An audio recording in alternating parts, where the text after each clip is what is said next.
하이델베르그 요리문답 오늘 같이 보도록 하겠습니다. 오늘 나눌 내용은요 53문입니다. 308페이지 제20주일입니다. 문답하도록 하겠습니다. 53문 성령께 관하여 당신은 무엇을 믿습니까? 첫째, 성령은 성부와 성자와 함께 참되고 영원한 하나님이십니다. 둘째, 그분은 또한 나에게도 주어져서 나로 하여금 참된 믿음으로 그리스도와 그의 모든 은덕에 참여하게 하며 나를 위로하고 영원히 나와 함께 하십니다. 자, 우리가 그동안 하이델베르그 요리문답 통해서 사도신경의 진술을 따라서 삼위일체 하나님에 대해서 꼭 알아야 할 내용들이 무엇인지 우리가 그동안 배워왔는데요. 이제 여러분들이 잘 아시는 것처럼 사도신경은 그대로부터 우리가 믿고 확신해야 될 신앙 조항을 짧지만 아주 핵심적으로 요약해서 전하고 있는 기독교의 보편 신조죠.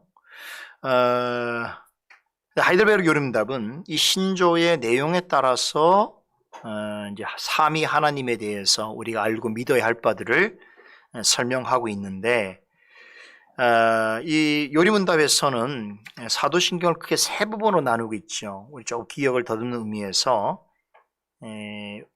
24문을 한번 볼까요? 297페이지 보세요.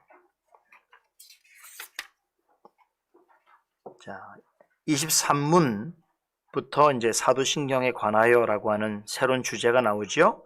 그리고 24문 8번째 주일에 이제 이 조항이 어떻게 나누어진지 설명하는데 이 부분을 조금 보십시다.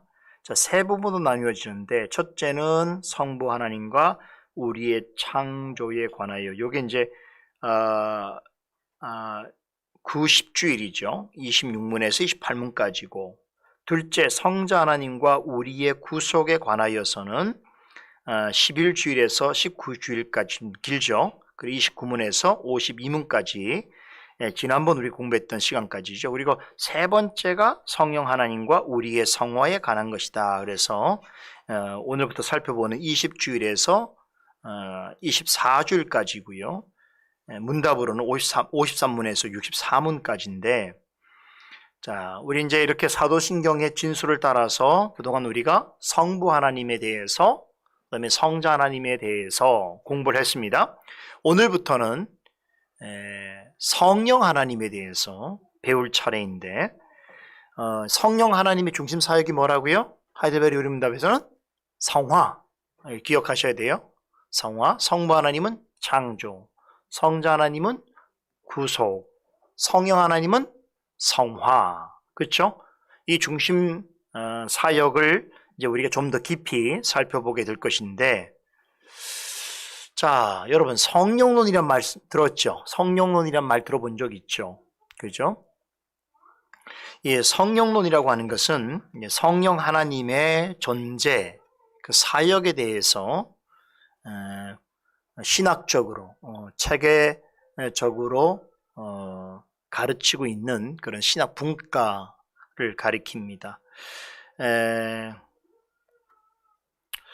기독교 그 신앙 전통 안에 있는 그런 교회나 교단들 가운데 성령론을 강조하지 않는 곳은 없다, 이렇게 봐야 돼요. 그러니까 여러분들이 알고 있는 지상에 존재하는 모든 교단, 교회들은 다 성령론에 대해서 각별한 관심을 가지고 있다고 할 수 있는데, 그 가운데서 가장 사실은 국가별로 큰 관심을 보이는 곳이란 어딜까요? 우리나라 교회 같아요. 제가 볼 때는 성령론에 대한 유별한 관심이 있는 그런 교회를 따지자면, 국가교회를 얘기한다면 한국교회가 아닌가 싶습니다. 한국교회 안에서의 성령론의 그 위치와 영향력은 여러분들이 생각하는 것보다 훨씬 광범위합니다. 그러나 안타깝게도 한국교회 안에서의 성령론은 오랫동안 큰 혼란을 겪어오고 있습니다. 여러 신학 분야 중에서 성령론과 이와 파생되어져 있는 그런 주제만큼 아주 혼돈스러운 그런 분야도 찾기 어렵습니다. 참 이상한 것이 있어요. 우리 한국교회에서는 성령을 소리 높여 외치는 사람일수록 진정한 성령의 어떤 그 생각과 전혀 다른 방향으로 목소리를 높이는 분들이 많다는 것이죠. 또 성령을 지나치게 관심 갖고 강조하는 사람일수록 현저하게 성경에서 가르치는 내용으로부터 이탈해 가는 그런 모습이 보여요. 참 이게 아이러니한 것이죠. 왜 이러한 이해하기 어려운 현상이 벌어지고 있는가 차차 제가 말씀을 드리도록 하겠습니다. 자, 오늘은 요리문답에서 가르치는 성령에 대해서 공부해보는 첫 시간인데, 이 성령론에 대해서 아주 잘못 알고 있는 한 가지 사실을 바로잡는 시간으로 삼으려고 합니다. 그래서 오늘은 조금 신학적인 이야기를 여러분들이 전해드릴 텐데요. 근데 오늘 얘기를 잘 들어두시면 아마 여러분들이 앞으로 성령론을 이해하는 뿐만 아니라 앞으로 어떻게 우리가 성령을 이해해야 될지에 대해서 중요한 어떤 기준을 잡게 되실 것입니다.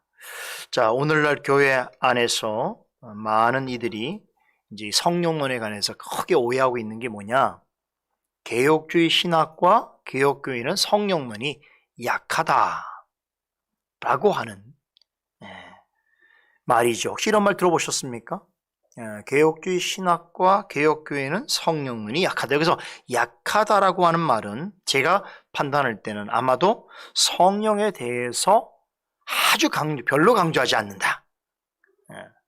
사실 오늘도 우리가 막 성령 충만하고 막 성령 세례와 막 이렇게 해서 성령 막 이렇게 해야 되는데 그러지 않고 너무 차분하고 심지어는 별로 관심이 없는 듯 보인다라고 하는 그러한 입장에서 보시는 분들이 아마도 개혁주의 신학과 개혁교회는 성령이 약하다라고 하는 그런 말 속에 아마 그 뜻을 함의하고 있는 것 같습니다. 제가 신학교를 다닐 때가요, 제가 1996년에 합동신학대학원을 들어갔는데요. 그러니까 이제 20세기 말이죠. 완전 말에 이제 제가 신학교를 들어갔을 때에 정말 제가 그때 보는 한국교회의 느낌은 오순절주의 신학이 성령론을 독점하고 있는 듯한 느낌을 받았어요. 그러니까 성령론 하면 곧 오순절주의 신학, 이렇게 어떤 구도가 아주 지배적인 상황이었었는데요. 소위 많은 분들이 이렇게 말합니다. 한국교회의 80년, 90년을 가리켜서 성령 운동의 시대다, 혹은 성령의 교회 시대다, 이렇게 평가들을 합니다. 이 말은 한국교회 어디를 가더라도 이 성령 운동이 굉장히 일반화되었었어요. 아마 여러분들도 이제 그 시대를 지난 분도 있을 거라고 생각이 드는데, 그래서 한국교회 어디를 가도 어느 고장에 어느 교회를 가도 문 두드려 들어가면 이제 들어가기 전에는 교회 간판이 대한예수교 무슨 교회 이렇게 돼 있는데 문 열고 들어가 보면 어때요? 분위기는 오순절교회 분위기예요. 그래서 이제 일명 이런 말이 그때 회자했었는데, 한국에 있는 거의 대부분의 교회들은 대한예수교 순복음교회다. 우리 대한예수교 장로교잖아요. 근데 대한예수교 순복음이다. 그러니까 무슨 교회든지 이 성령론에 있어서는 거의 굉장히 오순절주의적인 신학이 아주 지배적으로 영향을 한국교회에 끼쳤다라고 하는 말을 그렇게 표현한 것이겠죠.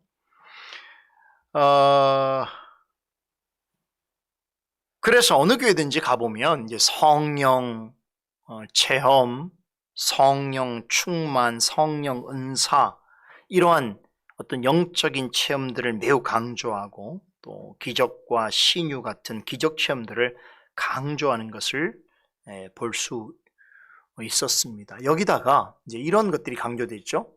하면 된다. 나는 할 수 있다. 라고 하는 인간 의지와 잠재력을 극대화시키는 설교들이 판을 쳤고, 또 원하는 것은 뭐든지 얻을 수 있다라고 하는 어떤 적극적인 사고 방식과 또 성경에 기록되어 있는 어떤 현상적인 기적과 축복들이 지금도 신자의 삶에 반복적으로 재현될 수 있다라고 하는 이 축복 신앙에 대한 아주 집요한 추구, 또 열정주의적인 관심, 이런 것들이 사실 어떤 면에서 한국 교회의 세계 교회와 비교해서 짧은 시간 동안 급작스럽게 교회가 외적으로 성장하고 또 한국의 중대형 교회들이 양산하는 좀 밑거름이 되지 않았는가라고 하는 조심스러운 생각을 하게 되는 것이죠. 이걸 달리 말하면 이런 방식의 한국 교회의 성령 운동, 성령에 대한 관심이 아니었다면 한국 교회가 이렇게 급작스럽게 어떤 외적 팽창이 있을 수 있겠는가라고 하는 것을 보게 되는 거예요. 왜 그러냐면 한국 교회에 우리가 이제 세계에서 한 10대 교회, 규모로 보면 10대, 그러니까 규모로 가장 큰 10개 교회가 한국에 있었던 얘기를 제가 예전부터 많이 들었는데 뭐 사실인지 아닌지 모르겠어요.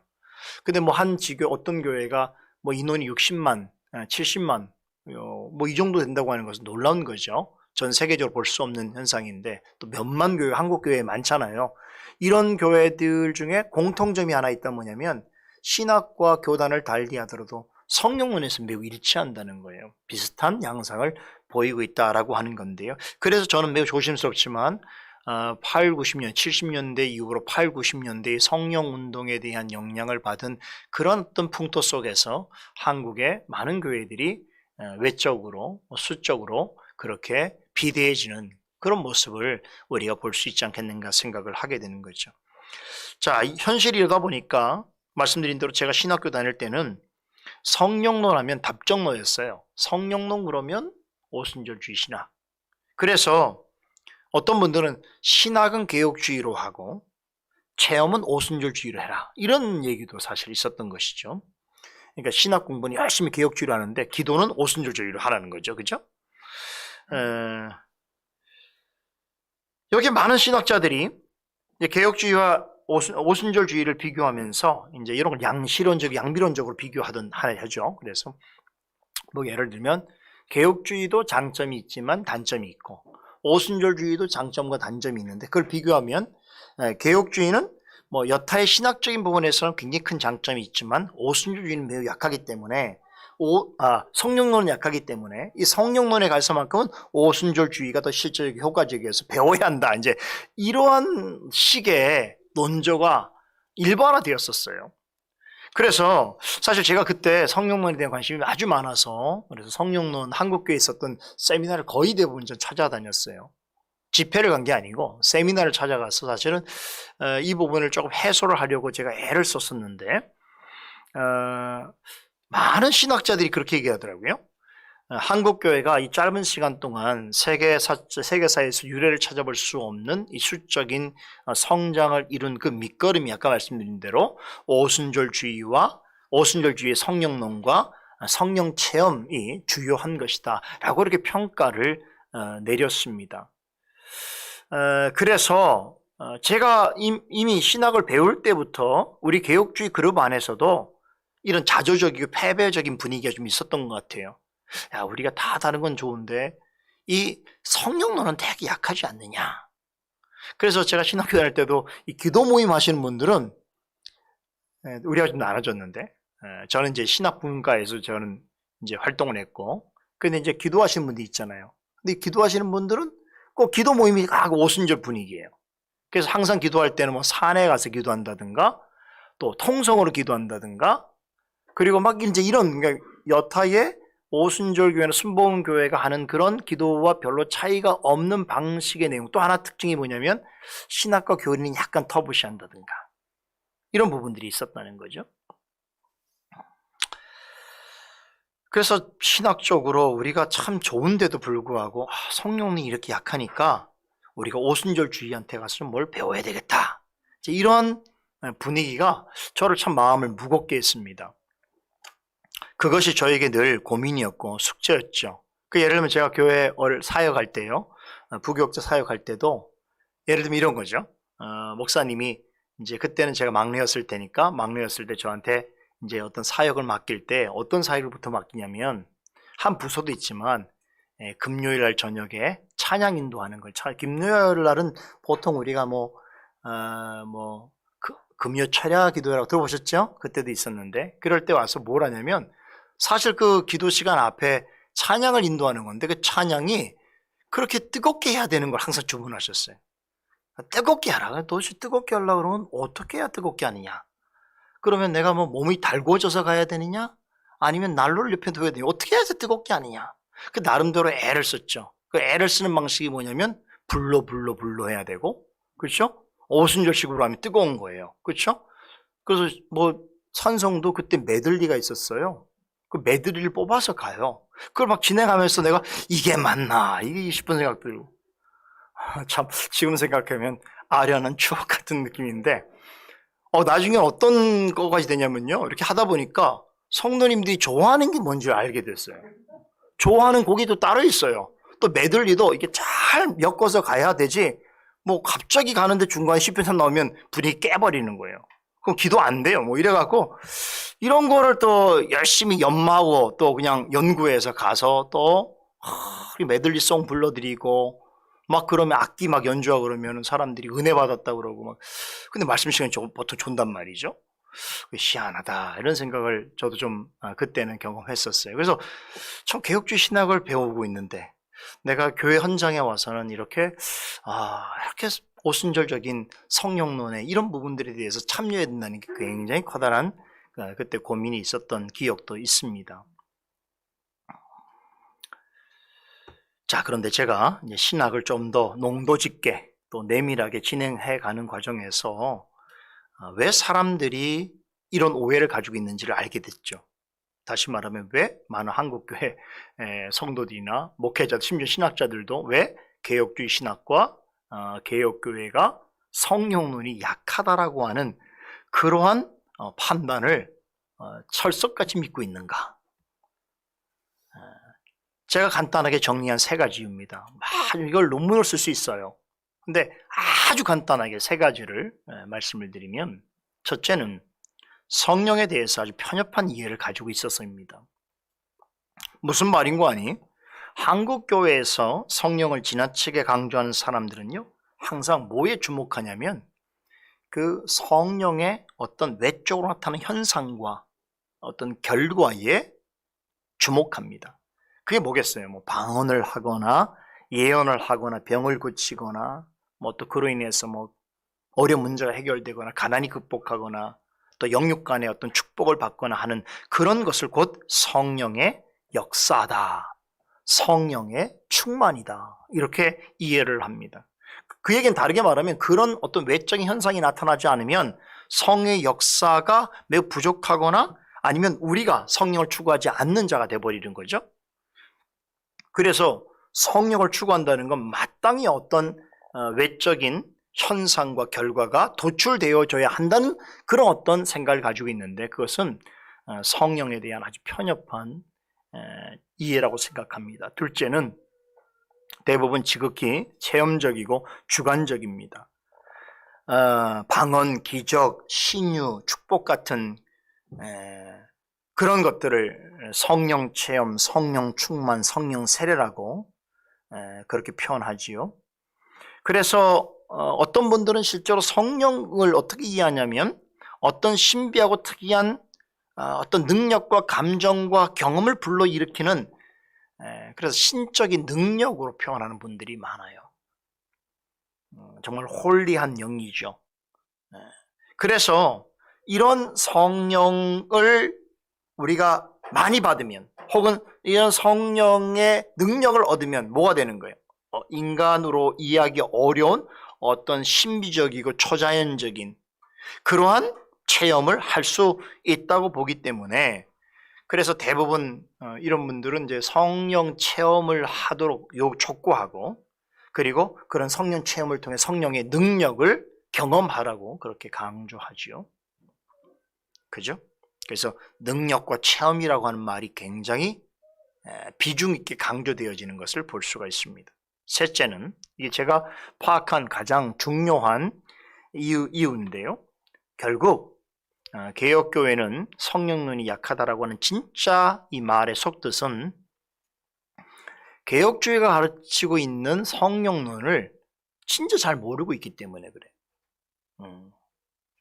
또 이 말을 그냥 우리가 수긍하는 자도 개혁주의 안에 있다고 하더라도 이 말을 그냥 수용하는 분도 실제로는 개혁주의에서 성령론을 가르치는 것이 무엇인지를 잘 모르기 때문에 그냥 수용하는 태도를 취하는 것이죠. 개혁주의는 무엇보다도 그 사람의 어떤 이성이나 경험에 기초한 신학이 아니죠. 우리가 다 아는 것처럼 오직 성경, 전체 성경의 기초에서 그 진술하는 내용, 그 위에 서 있는 가장 신본주의적인 인식, 신학적 인식 체계를 우리가 개혁주의라고 말하는 것이죠. 그래서 사실 제가 경험한 이 개혁교회는 성령론이 약하다라고 하는 말의 실제 그 어떤 근저에는 개혁주의가 성령론에 대해서 무엇을 가르치는지를 잘 모르고 하는 표현들이다라고 하는 어떤 결론에 제가 이르게 됐습니다.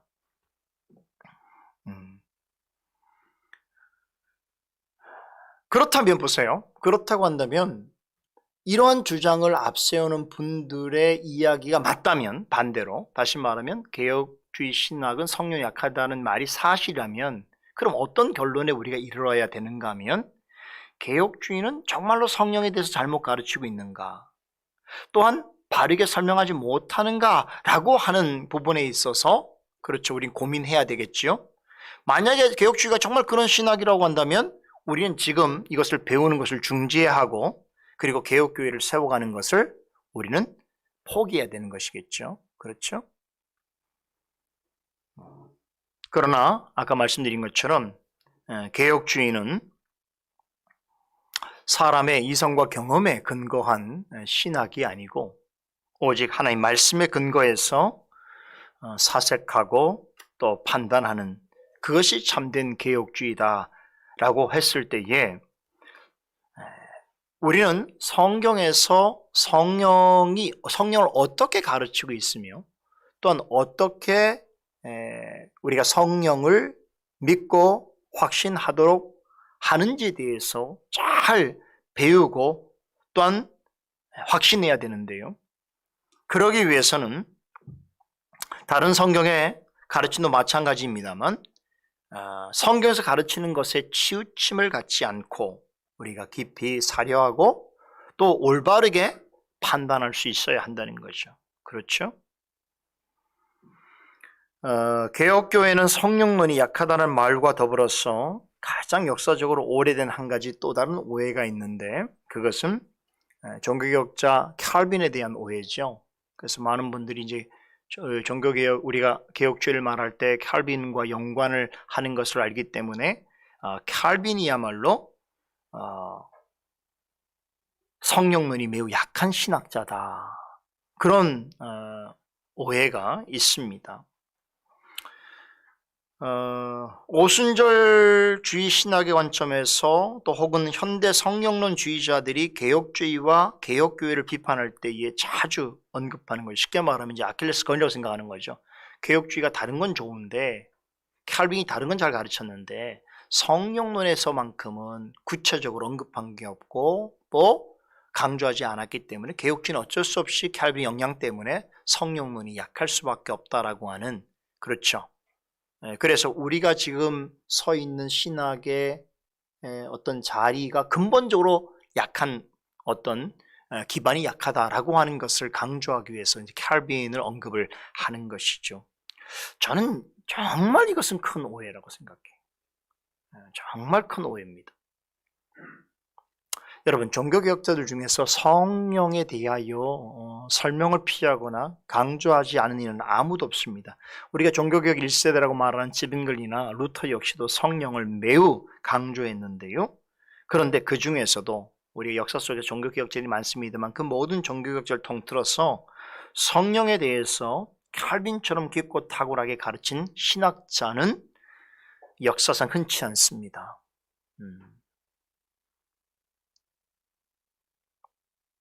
그럼에도 어떤 사람은 칼빈이 기독교 강요를 쓰면서 별도로 성령론에 대해서, 성령에 대해서 별도의 주제를 삼지 않았다. 그러므로 성령론이 약하다라고 그렇게 말하는 분들이 있습니다.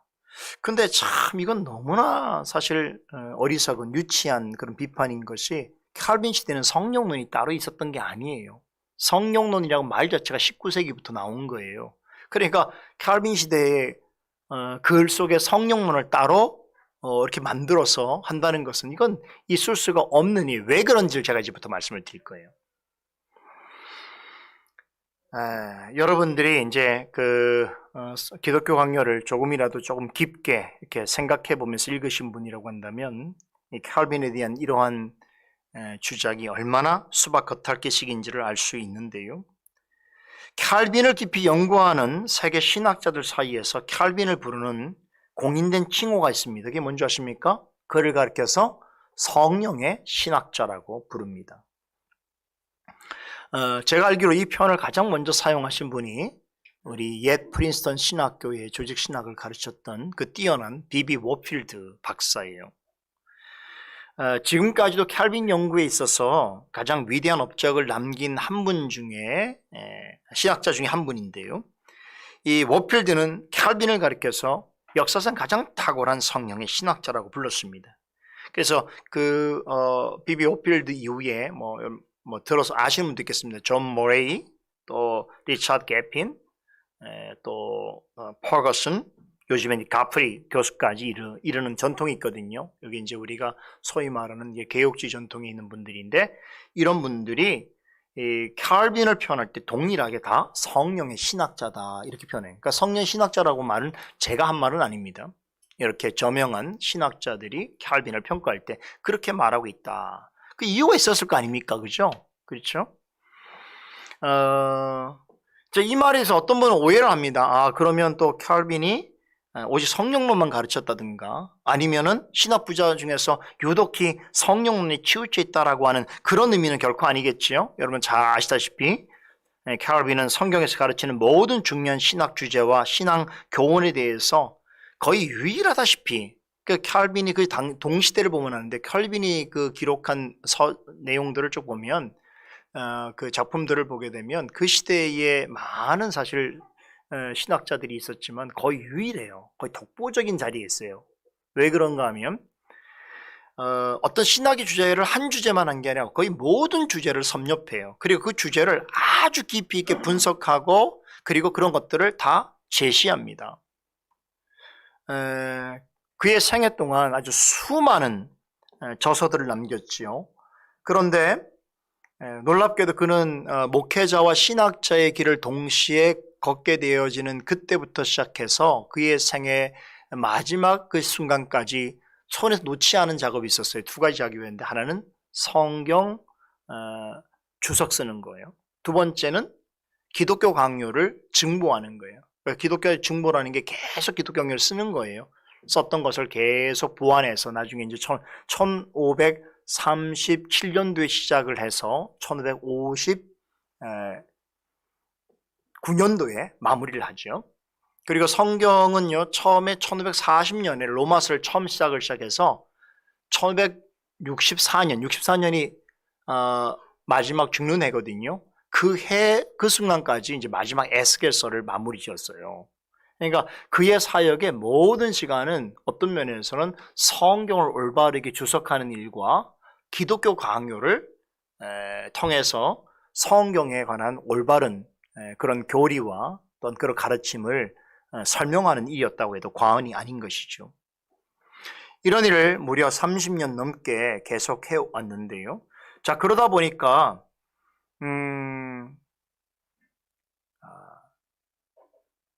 칼빈의 영향은 제가 굳이 설명할 필요가 없을 정도로 세계 교회 역사뿐만 아니라 일반 역사 속에서까지도 그 끼친 공헌이 엄청나고 지대합니다.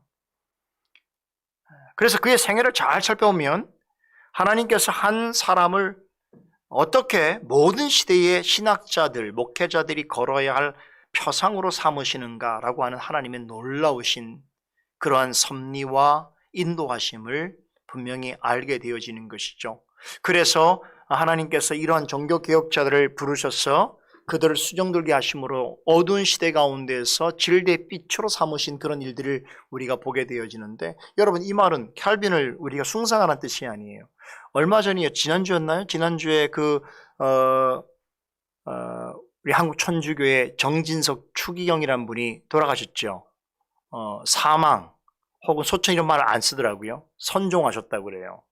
근데 제가 보고 깜짝 놀랐어요. 그 그림 하나 보고. 우리나라 유일한 추기경이죠. 지금 남아있는 추기경인데, 그분 돌아가시니까 이렇게 그분 살아생전의 그런 모습으로 이렇게 유리관을 해놓고 사람들이 이렇게 줄을 서서 와서 이렇게 절을 하더라고요. 깜짝 놀랐어요. 우린 그런 방식으로 캘빈을 대하지 않아요. 그죠? 저는 캘빈이 집까지 갔던 사람이에요, 여러분. 집까지 방문해봤어요. 근데 거기 가서 제가 막 기도하고 무릎 꿇고 막 그러지 않잖아요. 그죠? 하나님께서 그 사람을 통해서 하나님의 진리를 어떻게 드러내셨는지에 대한 하나님께 영광을 우리가 돌리는 게 목적이죠. 그죠? 그렇죠. 그러니까 칼빈을 존중한다는 의미는 칼빈을 숭상한다는 의미가 절대 아닙니다. 하나님께서 그와 같은 자들을 통해서 어떻게 진리의 보고를 드러내셨고 또 모든 시대에 진리를 비추는 강한 빛으로 삼으셨는가라는 것을 우리가 이해하고 그렇게 하신 하나님께 찬송과 영광을 돌리는 것이 되겠지요. 자, 그런데요, 그의 많은 저작들 중에서 개혁주의 신학의 보고라고 할 수 있는 기독교 강해에 보면 1959년판 최종판이죠. 거기에 무려 26가지의 중요한 신학적 주제들이 총망라되어 있는데, 이제 하나님과 우리 자신에 관한 지식으로부터 시작해서 뭐 성경의 필요성과 신빙성, 참 하나님에 대한 설명, 삼위일체, 창조, 섭리 쭉 설명하죠. 그러면서 맨 마지막에 가게 되면 이제 교회론에 가게 되면 종말론 다음에 교회, 또 교회 권징, 세례, 청만찬, 교회와 국가 이런 부분까지 정말 제가 기독교 강의를 보면서 늘 생각이 드는 건데, 어떻게 우리가 성경에서 가르치는 여러 주제들을 이렇게 하나도 소홀함이 없이 그 진리의 핵심을 이렇게 설명할 수 있을까? 공정하게. 굉장히 놀랍습니다. 그래서 사실 저 같은 경우는 어떤 때요, 제가 이제 기독교 강요 같은 책을 읽을 때는요, 사실 어떤 면에서 굉장히 경건 서적을 읽는 느낌이고, 또 한편으로는 아주 탁월한 성경 해석에 근거한 설교를 이렇게 듣는 기분이에요. 그래서 그 책을 읽다 보면 칼빈이 제네바 교회에서 강단에서 이렇게 설교를 하는 듯한 그런 만약 착각이 들 정도의 그런 음성이 들리는 것처럼, 신비주의 아닙니다. 그러니까 그만큼 그 내용이 제가 익숙하고 또 그 내용들이 성경 진리에 매우 정밀하고 명쾌하게 해명이 되었다는 것이죠. 요즘 제가 이제 헤르만 바빙크 책을 읽으면서 또 그 느낌을 받아요. 이거 소설책도 이렇게 재밌을 수가, 이런 생각이 드는 거죠. 여러분도 그런 느낌을 받으면 좋겠어요. 이렇게 경건 속에 있으면, 이게 소설책보다 재밌구나, 이런 정도로 조금 더 올라가면 성경 읽을 때, 이게 어느 소설책 베스트셀러보다 이건 너무너무 재밌구나 라고 하는 정도가 우리가 이제 가야 될 어떤 수준들이 되겠죠. 그죠? 큰 책을 사면 늘 베개 삼아, 늘 집에 장식품 삼아 이렇게 하고 있는 우리 형편들을 좀 보면 또 우리가 열심을 내야 될 부분도 있는데요. 여러분, 기독교 강요에 기록되어 있는 이 거의 모든 주제와 내용마다 사실 이제 정말 놀라운 사실 하나를 제가 말씀드리면, 그 행간에 보면 아주 빠짐없이 있는 주제가 있어요. 그게 바로 뭐냐면 성령의 주권적인 사역입니다. 칼빈에 의해서 형성된 성경 해석과 신학 내용은 거의 모든 내용이 직간접적으로 성령의 사역과 연관성이 있습니다.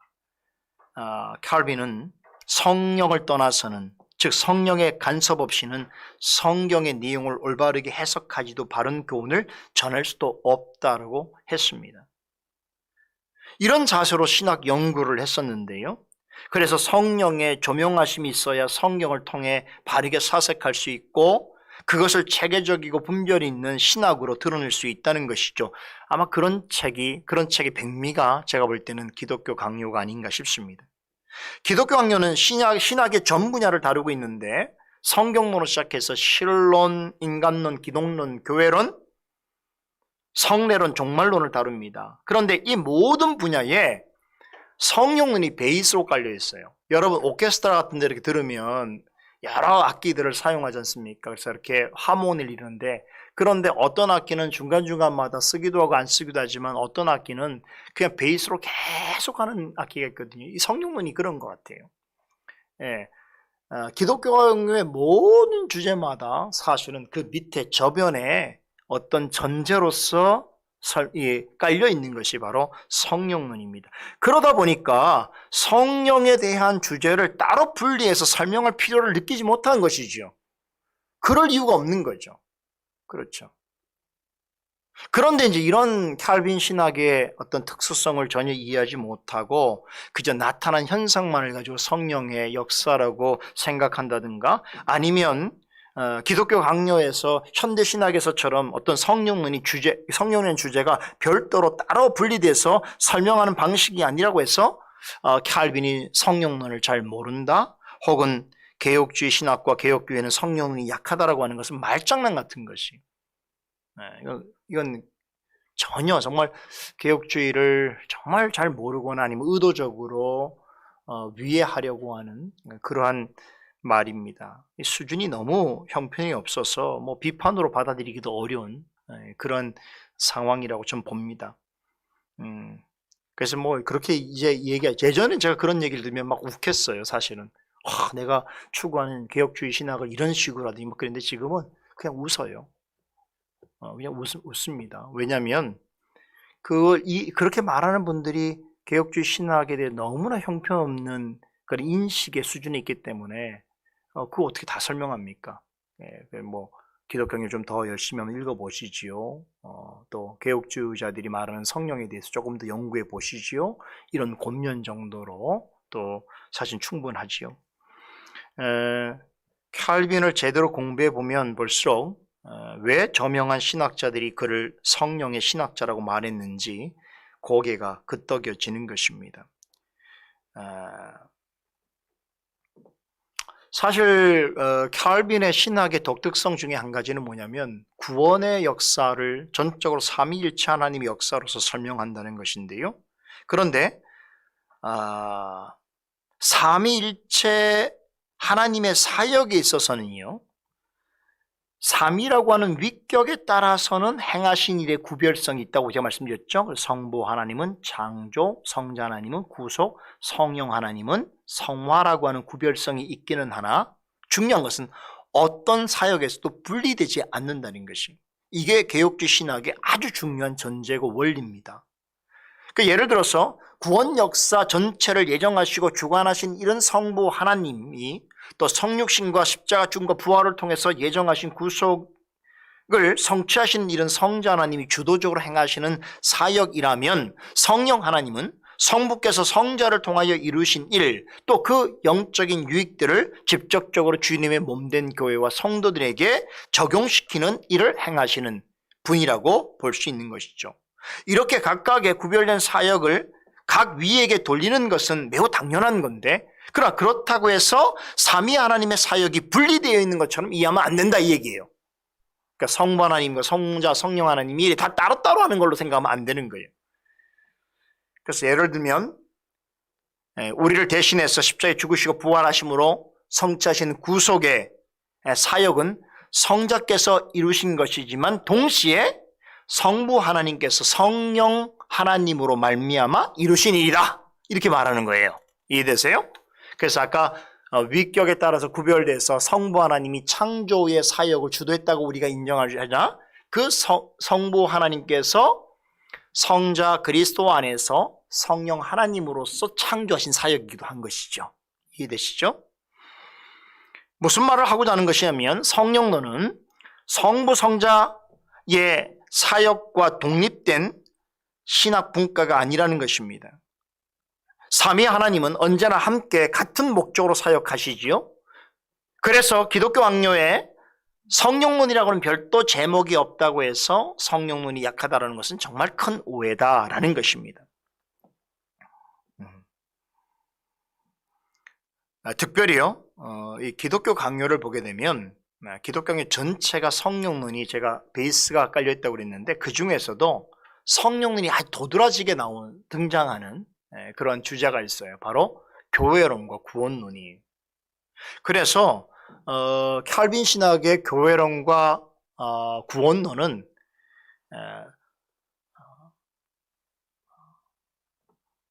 성령의 가르침이다라고 말해도 과언이 아닙니다. 실제로 성령론이라고 말할 수 있습니다. 이 말은 결국 개혁주의의 구원론과 교회론은 성령에 대한 올바른 이해가 바탕이 되어야 한다는 것을 말해주는 것인데요. 자, 근데 오순절 신학은 성령론 자체만 문제가 아니에요. 성령에 대해서 그릇된 이해가 있다 보니까 결국 그것이 뭐에 파생될까요? 교회론에서도 또 구원론에서도 성례론에서도 종말론에서도 그것이 파생적으로 문제를 야기하게 되는 거예요. 그래서 오순절 신학을 죄송하지만 오순절 신학을 존중하는 분들에 대해서는 대단히 조심스러운 편이지만 예를 들면 아주 간단하게 비유를 하자면 개혁주의가 대항해서 자유롭게 유영하는 신학이라면 오순절 신학은 시냇가에 발목도 차지 않는 물에서 첨벙거리는 것 똑같아요. 그만큼 차이가 있습니다. 실질적으로는 내용의 차이고 질적인 차이인데요. 그 핵심에 성령론이 있다는 것 기억을 하시면 좋겠습니다. 결국 여러분 보세요. 성령을 강조하더라도 어떤 식으로 이해하고 강조하느냐가 굉장히 중요하다는 말씀을 오늘 제가 드리는 거예요. 성령을 강조하지만 사람의 이성과 체험을 근거로 강조하느냐 아니면 일관성 있고 체계적인 성경 이해와 바른 신학을 근거하여 강조하느냐에 따라서 성령론의 색깔이 전혀 달라요. 이 부분을 여러분이 잘 이해하시기 바랍니다. 그래서 여러분들이 이렇게 일관성 있고 체계적인 성경 이해와 바른 신학에 근거해서 배우는 자리에 있다는 건 굉장히 큰 일이고 복입니다, 사실은. 자, 이제 개혁교회가 성령론이 약하다라고 하는 말이 얼마나 잘못된 것인가 보다 구체적인 설명을 한 가지만 덧붙이고 오늘 해설을 마치려고 합니다. 자, 우리가 지금 공부하고 있는 게 하이델베르그 요리문답이죠. 근데 하이델베르그 요리문답이 총 52주 129개의 문답으로 형성이 되어 있는데 놀라운 사실이 있어요. 이 하이델베르그 요리문답은요, 사실은 이 모든 내용이 칼빈이 주장한 것과 거의 유사합니다. 일치합니다. 더 놀라운 사실이 있는데 이 요리문답에 서술되어 있는 신학과 교리들은 모두가 성령론과 연관되어 있자는 것이죠. 그래서 제가 아까 기독교 강요의 베이스가 성령론이라고 말씀드린 것처럼 사실은 하이델베르그가 대표적으로 그래요. 그래서 하이델베르그는 또 다른 의미에서는 성령론의 그런 우리 신앙 고백이라고 문답이라고 말해도 과언이 아닌 것이죠. 자, 과연 그러한가? 제가 조금 몇 가지만 여러분 확인시켜 드리도록 하겠습니다. 우리 하이델베르그 요리문답 맨 첫 부분 가볼까요? 290페이지 보세요. 1문답. 자, 1문답이 매우 중요하죠. 전체 요리문답의 핵심, 요약이라고 볼 수 있어요. 근데 1문답에 보니까 살아서나 죽어서나 당신의 유일한 위로가 무엇입니까? 라고 물음에 여기에 보면 그리스도를 말하죠.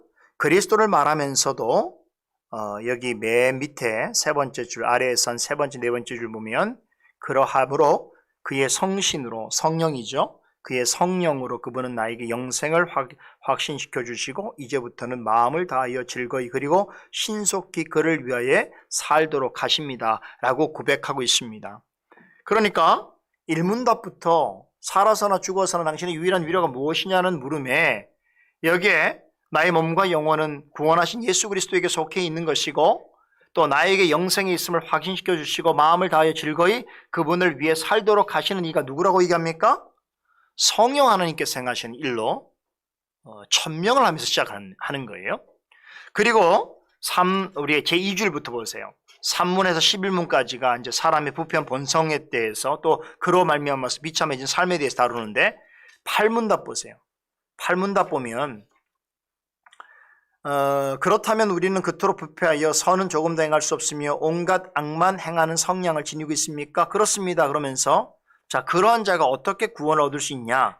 우리가 하나님의 성신으로, 하나님의 영으로, 하나님의 성령으로 거듭나지 않는 한 참으로 그렇다라고 말하면서 결국 우리의 구원이 결국 성령의 주도적인 사역이기도 하다라고 하는 것을 언급을 하고 있습니다. 자, 그러다가 21문 보세요. 이제 21문에 가면 요 앞의 내용을 정리하는 이제 믿음에 관한 고백인데 21문 보시면 참된 믿음이 무엇입니까? 라고 하는 그 물음에 여기 보면 보세요. 참된 믿음은 하나님께서 그의 말씀에서 우리에게 계시하신 모든 것이 진리라고 여기는 확실한 지식이며 동시에 성령께서 복음으로서 내 마음속에 일으키신 굳은 슐레입니다. 그러니까 우리가 믿음을, 참된 믿음을 말할 때에 하나님의 말씀에서 계시된 진리라는 확실한 지식과 또한 그것이 복음으로서 내 마음속에 일어나는 굳은 신뢰라는 것을 누가 행하시는 거라고 말합니까? 성령이라고 말씀하고 있죠. 자, 이렇게 참된 믿음을 성령의 사역으로 설명한 요리문답이 이제 23문에 보세요. 예, 사도신경에 대해서 언급하죠. 그러면서 24문에 보면 아까 우리가 살펴봤던 거죠. 삼위 하나님에 대해서 설명하는 사도신경의 전체 구조가 이렇게 성부, 성자, 성령 하나님에 관한 고백으로 나타나고 있다. 그러면 성부 하나님과 성자 하나님이 중요하고 그 사역의 의미가 있듯이 성령 하나님도 동일하다라는 것을 하이델베르그 요리문답은 분명히 말해주고 있다는 것이죠. 자, 이런 방식이 이제 칼빈이 기독교 강요에서 성부, 성자, 성령에 관한 그 진술을 하는 것과 거의 유사한 방식이에요. 거의 유사해요.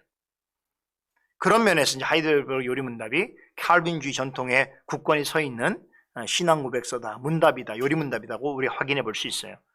자, 그러다가 24문부터 64문까지 이제 삼위 하나님의 사역을 이제 구별해서 설명하는데요. 그 중에서 이제 오늘 말씀드린 53문, 오늘 우리가 살펴보는 53문서부터 64문까지가 성령 하나님의 존재와 그 사역인 성화에 대해서 가르치고 있죠. 자, 그래서 다음 시간에 이제 구체적으로 3문에 성령께서 성령의 사역이 무엇인지 우리가 살펴보도록 하겠고요. 자, 이어서 65문부터 82문까지가 세례와 성찬에 대해서 은혜 방편에 대해서 소개합니다. 나중에 뭐 제가 더 말씀을 드리겠습니다만 이 부분도 철저하게 성령론에 의지하고 있어요. 뭐 예를 들어 하나만 들어볼까요? 우리 76문 한번 보세요. 76문 보시면 십자가에 달리신 그리스도의 몸을 먹고 그의 흘리신 피를 마신다는 것은 무엇을 뜻합니까? 그러니까 성찬에 있어서의 떡과 포도주를 먹는 의미에 대해서 설명하고 있죠. 자, 이 부분에 있어서도 보세요.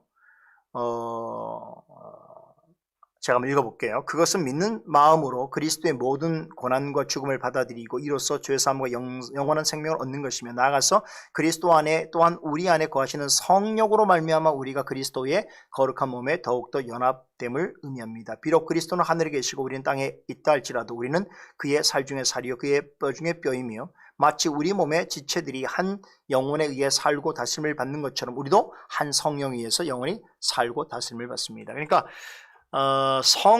성찬에 있어서도 성찬의 영적 의미가 실제로 우리에게 적용되어지는 건 성령이 하시는 일이란 말이에요. 그것을 분명히 밝히고 있습니다. 80문에 가면 또 주의 만찬과 로마 교회 미사와 다른 면에 있어서도 둘째 부분에 보면 성령에 의해 우리는 그리스도에게 연합되어 있으며 이렇게 표현하죠. 그리스도와의 연합이라고 하는 측면도 성령의 역사다라고 하는 것을 분명히 고백하고 있고요. 이제 마지막으로 86문부터가 이제 마지막 129문까지가 이제 우리의 감사에 관한 건데, 우리의 제목은 우리의 감사에 관한 것이지만 이게 성령론이 주제예요. 그래서 성령으로 말미암아서 우리가 하나님 앞에 어떻게 감사하는 삶을 살아가야 될 것인가, 그리스도의 형상을 회복해야 할 것인가를 설명하고 있는데, 그래서 여기에 이제 10계명이 언급이 되어지고 10계명의 어떤 질문들, 질의응답을 통해서 우리 그리스도인이 어떻게 살아가야 될 것인가, 나중에 보면 기도에 관한 부분도 언급되죠. 그런데 이런 부분들이 전부 다 성령론에 기초해 있다는 거예요. 그래서 하이델베르그 요리문답은 전체 진술이 아주 성령론적이에요. 요 얘기하니까 생각이 하나 나고 있는 게 있네요. 여러분 그 하이델베르그 시를 방문하면요, 가면 그 마르크트라고 하는 그 시 중간에 있는 광장이 있어요. 그 광장에 아주 큰 교회가 있어요. 그 교회가 있는데 아마 그림 보셨을 거예요. 그 교회가 이름이 무슨 교회인지 아세요? 이 교회에 우리 하이델베르그 요리문답을 작성한 이 올리비아누스하고 우르시누스 같은 분들이 거기 사역했거든요. 그 교회 이름이 바로 성령교회예요. 그때부터 성령교회예요. 저는 여기 가는 게 정말 감동스럽더라고요. 이 교회를 방문했을 때, 여기에서, 그 우리 하이델베르그 요리문답을 작성한 신학자들이 저 자리에서 가르쳤구나 생각하니까 너무 감격스럽더라고요. 그래서 그때는 왜 성령교회라는 이름을 지었을까 그랬는데, 제가 이번에 공부하면 또 확인하게 된 거죠. 하이델베르그 요리문답의 정신 자체가 성령론에 근거해 있기 때문에 그들이 섬기는 교회도 성령교회라고 하는 호칭을 갖고 있구나라는 것을 생각해 보는 것이죠. 자, 이 정도만 여러분 말씀을 드려도 오늘 제가 여러분들에게 우리가 잘못된 중요한 사실 하나를 좀 우리가 교정해야 된다는 것이 여러분 어떤 것인지 이해하실 거로 생각이 들어요. 우리가 성령론을 얘기할 때마다 많은 사람들이 잠재적으로 혹은 적극적으로 개혁주의와 개혁주의 신학과 개혁교회는 성령론이 약하다라고 하는 그런 말을 하는데, 그것은 제가 볼 때는 너무나 어처구니 없는 정말 판단이지요. 그래서 오히려 저는 그렇게 말하고 싶어요. 개혁주의 신학과 개혁교회보다 성령론을 올바르고 정직하고 강하게 드러내는 신학과 교회는 없어요. 우리가 워낙에 성령론 그러면 익숙해 오던 그런 지극히 체험적 경험적인 것들에 우리가 근거하니까 이것이 매우 낯선 것뿐이지, 사실은 우리 개혁주의 신학의 모든 주제와 내용이 성령론 중심적이다. 그렇죠? 이건 얼마나 큰 우리에게 위로가 되는지 몰라요. 그래서 다음 시간에 이제 성령론과 관련해서 우리가 좀 배우면서, 성령론과 관련해서는 교회론도 성령론에 포함이 되기 때문에 우리가 함께 조금씩 성령 하나님께서 우리에게 성령 하나님의 사역이 우리에게 얼마나 큰 위로가 되는지를 하이델베르그 요리문답을 통해서 이제 구체적으로 확인해 가도록 해보겠습니다. 오늘은 여기까지 하겠습니다. 기도하십시다. 하나님 감사합니다. 많은 사람들은 오래된 그런 책과 그런 지식들이 오늘 새로운 것으로 대체되는 시대 속에서 의미가 없거나 또 가치가 부족한 것으로 생각을 합니다만, 진리는 그렇지 않은 것 같습니다. 하나님께서 옛적에 오늘 우리와 또 모든 시대를 위해서 이렇게 명백하고 명징하게 진리 내용들을 또 분석하고 또 진술하게 해주신 내용들을 통하여 우리가 성경에서 가르치는 또 귀한 그런 교훈들과 지식들 또 교리들을 올바로 배울 수 있도록 인도해 주신 것 감사드립니다. 격혀이 쌓아져 있는 우리의 지난날의 잘못된 인식과 오해와 또 부족한 경험으로부터 나타나게 있는 어떤 지식의 한계들이 있습니다. 우리가 이런 모든 것들을 하나님의 말씀 앞에 바르게 또 세우고 정립할 수 있도록 도와주시고, 또 요리문답 공부를 통해서 그러한 좋은 배움을 얻음으로 말씀 위에 바르게 설 수 있는 우리 모두와 또한 교회가 될 수 있도록, 그리하여 하나님의 뜻에 합당하게 쓰임받을 수 있도록 주여 도와주시옵소서. 오늘 주일의 모든 시간을 이제 마치게 됩니다. 하나님께서 부르신 또 가정과 또 사업터로, 학교로, 각자의 삶의 영역으로 돌아가게 됩니다. 오늘 우리에게 주신 말씀의 은혜를 마음에 담고 힘차게 하나님께서 우리를 사역지로 보내시는 그러한 마음으로 나아가 그 주신 일들 잘 감당할 수 있도록 도와주시고, 필요할 때마다 하나님께 또 간구하는 것들 주께서 들어주시고 힘과 지혜와 은혜와 위로를 허락하여 주시옵소서. 감사드리며 예수 그리스도 이름으로 기도드리옵나이다. 아멘.